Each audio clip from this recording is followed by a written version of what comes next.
Hello everybody, welcome back to Red Tool House. Today is day 2 of our excavation project here at our retreat. I got Cam on the machine. He's going to pile some dirt for me and I'm going to push it over into our area we're trying to fill. So this project we're working on, this specific item on our checklist, is probably going to be a multi-day project. So you can see that bank, where did he go? You can see that bank that he's cutting into is this road that comes, this little road path, whatever you want to call it, that comes all the way down here and kind of breaks down. And it was an old road, don't use it anymore. It's been grown over. I mow it from time to time, but it's got this bench of dirt that we're going to cut out, because we need some drainage. There's a watershed right, where did the watershed go? There's a watershed right here that a decent amount of water comes down and just fans out. I don't know if you can see how muddy that is, but that stays muddy all the time. We want that to dry out, so we want to not only get everything on grade, get a ditch there where things are draining, but use all that overburden here to be able to fill in some of these areas and flatten out so we can have spaces for either tent pads or picnic shelter, that type of thing. So we're gonna keep moving dirt. As we get to certain benchmark spots, we'll stop and of course document that so you guys can see. I'm not gonna bore you with 30 minutes of me digging dirt, but we'll get into details and explain what we're doing when we get there.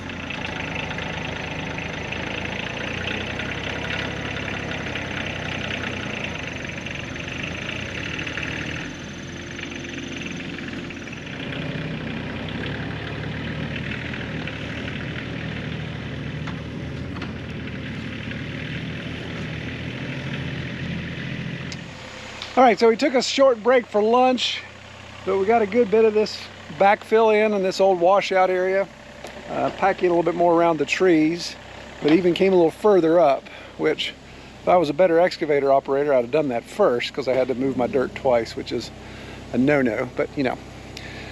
So Camlin is continuing to dig out against the hill, and as he puts all that overburden, all that material here in the middle, then with the tractor I'm pushing it over and getting it in line. So now as we go further down, we don't have nearly as much of a wash to fill in. It's more of just leveling. So we're going to be able to really get this on grade, and that's where the tractor with the box scraper really shines. When I can zip around and not have to back up and go forward a lot and just drive around with that blade, I can get things super level. So we'll keep going along. Almost got it. All right, now right it back, 12 o'clock position.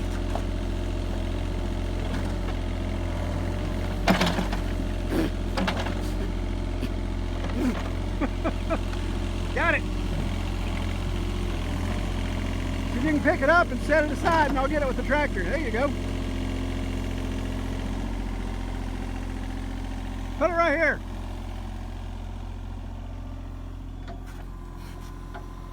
Right in my pocket. Yeah, perfect. Good job.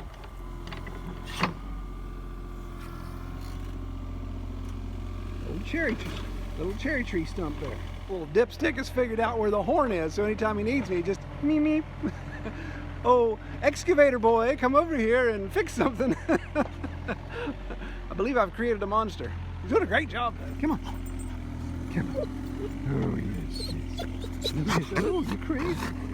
Get that excavator. You get it. Get that. You get that excavator.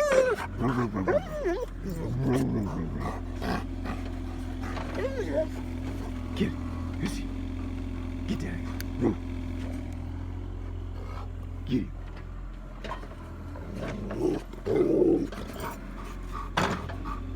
You gonna get it? You big chicken?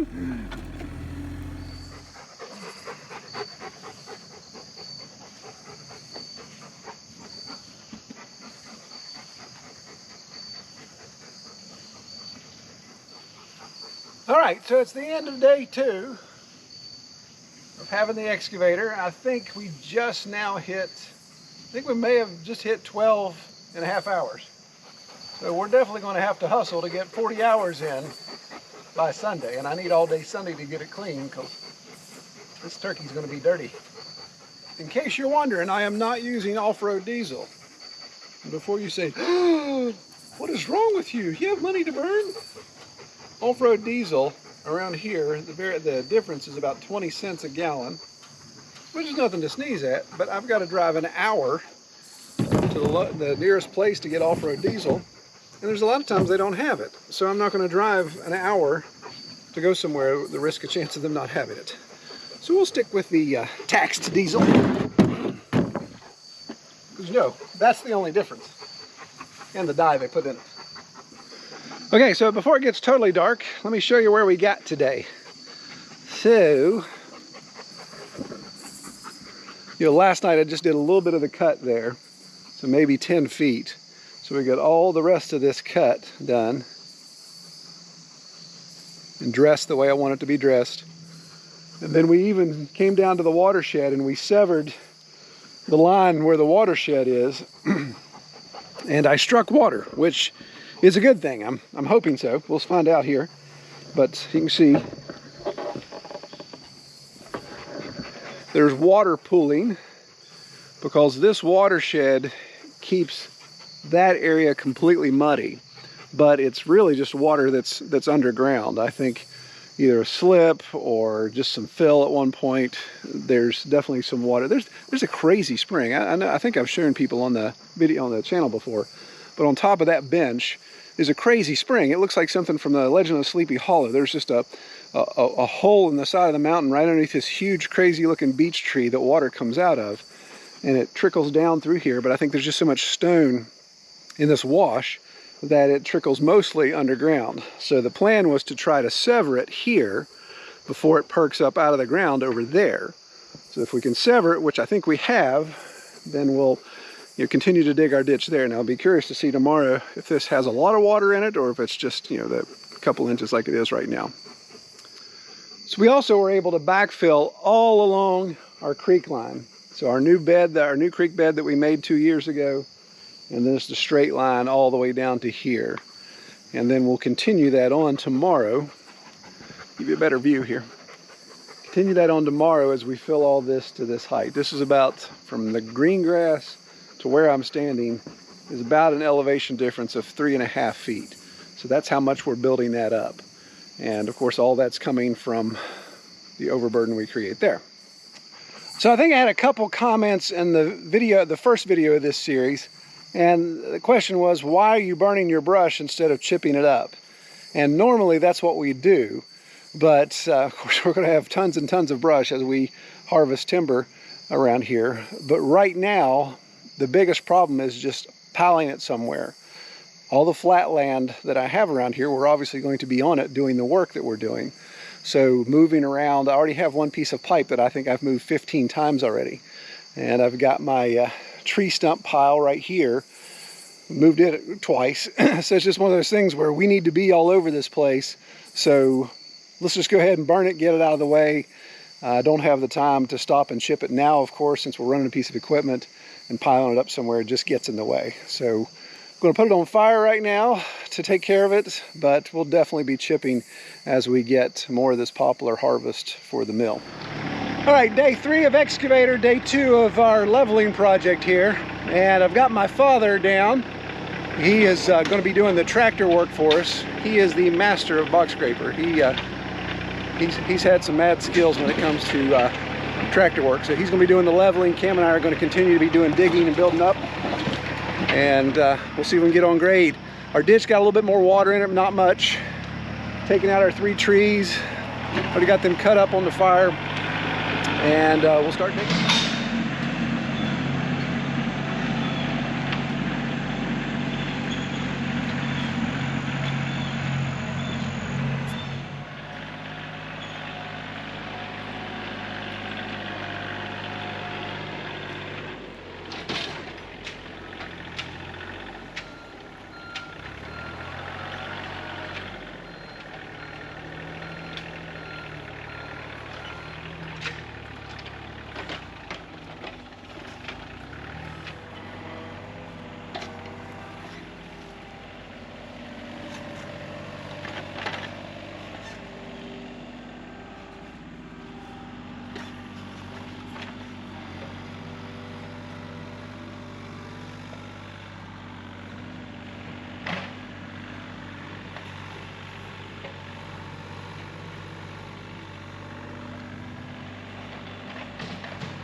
baby. Move it in the bucket.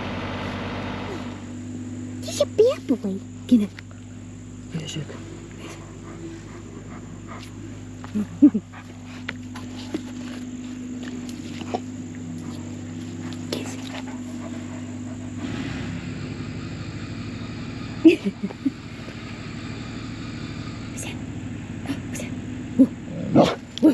What's that?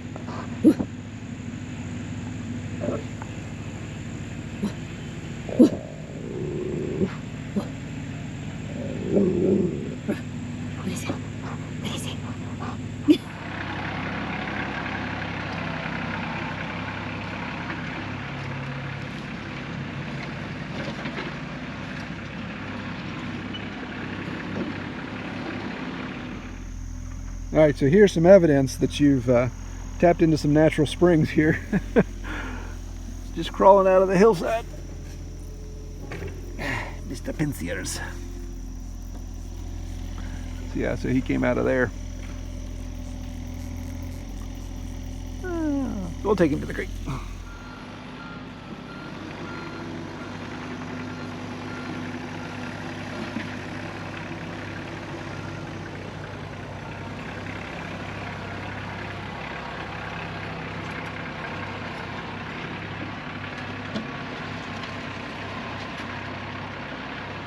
Okay, so it's mid-afternoon of day 3 of this relocation project, ditch relocation project, day 4 of the excavator, and we pretty much have everything in place the way we want it. So, of course, this is the entrance, this is the road that comes down, got all that on nice grade, even got a little access road to get back on this bench when we want to develop that direction. Ditch is draining, there's water that's seeping out of the ground is collecting quite well in our ditch, going where it needs to. Got everything trammed down nicely, compacted. I may tram over a little bit more with the excavator before we're done. But you can see where the side-by-side is sitting. That was so uneven, but now that is tabletop flat. We'll be able to build a nice picnic shelter there. Tent site, whatever we want to do. Really nice flat area. And then everything this way is just a gradual slope down toward the creek. So Dad's working on a spot now that's just going to be a ramp down to the creek. The reason why is we're going to build a little footbridge across that's where we're going to cross over, so you can come down to the bath shower house there. So it'll be a nice little trail, you know, just 10 feet through the woods there, cross the footbridge, and be over into the other side of the creek where the structure will be for bath and shower, or toilet and shower. So he's just dressing that up, getting it nice and compacted. We had to dig a stump out and a couple other things. So I'm super excited with the progress we've made so far. I just hit 20 hours on the machine, so I actually have 20 more hours to use, but I don't think I'm going to use all those this week. I just still don't have enough projects lined up. But we're going to call this a wrap on this video, and the next project we're going to move on down to the barn, and we're going to start working on our new flat pad for the sawmill's new location. So we'll do another video on that. That'll come out later, but we'll detail that separately. So appreciate everybody watching. Y'all take care.